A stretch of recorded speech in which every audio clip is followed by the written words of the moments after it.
किसी शहर में एक व्यक्ति था। वह बहुत दुखी रहा करता था। उसे हमेशा ऐसा लगता था उससे दुखी व्यक्ति संसार में और कोई नहीं है। जब भी कोई उससे बात करता तो वह अपनी समस्याओं का बखान करने लगता। थोड़ी देर में साथ वाला व्यक्ति उठकर चला जाता। इस बात से तो वह और परेशान हो जाता कि उसकी बात कोई सुनने वाला ही नहीं है। तभी उसे पता चला कि शहर में कोई महात्मा आने वाले हैं जिनके पास सभी समस्याओं का समाधान है। यह जानकर वह महात्मा के पास पहुंचा। उस महात्मा के साथ हमेशा एक काफिला चला करता था जिसमें कई ऊंट भी थे। महात्मा के पास पहुंचकर उस व्यक्ति ने कहा, गुरुजी, मैंने आपका बड़ा नाम सुना है कि आप सभी समस्याओं का समाधान करते हैं। मैं बहुत दुखी व्यक्ति हूँ। मेरे इर्द गिर्द हमेशा बहुत सारी समस्याएं रहती हैं। एक को सुलझाता हूँ तो दूसरी पैदा हो जाती है। मैं अपनी आप बीती किसी को सुनाता हूँ तो कोई सुनता ही नहीं। दुनिया बड़ी मतलबी हो गई है। अब आप भी बताइए मैं क्या करूँ।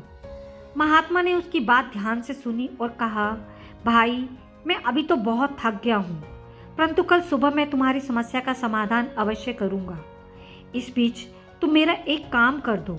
मेरे ऊँटों की देखभाल करने वाला आदमी बीमार है। आज रात तुम इनकी देखभाल कर दो।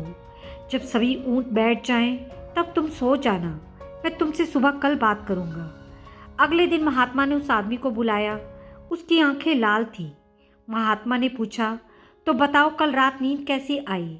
व्यक्ति बोला, गुरुजी, मैं तो रात भर सोया ही नहीं। आपने कहा था जब सभी ऊँट बैठ जाए तब सो जाना, पर ऐसा हुआ ही नहीं। जब भी कोशिश करके एक ऊँट को बिठाता तो दूसरा खड़ा हो जाता। सारे ऊँट बैठे ही नहीं, इसलिए मैं भी रात भर सो नहीं सका। महात्मा जी मुस्कुराते हुए बोले, मैं जानता था कि इतने ऊँट एक साथ कभी नहीं बैठ सकते, फिर भी मैंने तुम्हें ऐसा करने को कहा। ये सुनकर व्यक्ति क्रोधित होकर बोला, महात्मा जी, मैं आपसे हल मांगने आया था और आपने भी मुझे परेशान कर दिया। महात्मा बोले, नहीं भाई, दरअसल ये तुम्हारी समस्या का समाधान है। संसार के किसी भी व्यक्ति की समस्या इन ऊँटों की तरह ही है। एक खत्म होगी तो दूसरी खड़ी हो जाएगी। अतः सभी समस्याओं के खत्म होने का इंतजार करोगे तो कभी भी चैन से नहीं जी पाओगे। समस्याएं तो जीवन का ही अंग हैं। इसे महसूस करते हुए जीवन का आनंद लो। जीवन में सहज रहने का यही एक उपाय है। दुनिया के किसी भी व्यक्ति को तुम्हारी समस्याएं सुनने में कोई दिलचस्पी नहीं है, क्योंकि उनकी भी अपनी समस्याएं हैं। महात्मा जी की बात सुनकर व्यक्ति के चेहरे पर संतोष और सहजता के भाव उमड़ पड़े, मानो उसे अपनी सब समस्याओं से निपटने का अचूक मंत्र प्राप्त हो गया हो।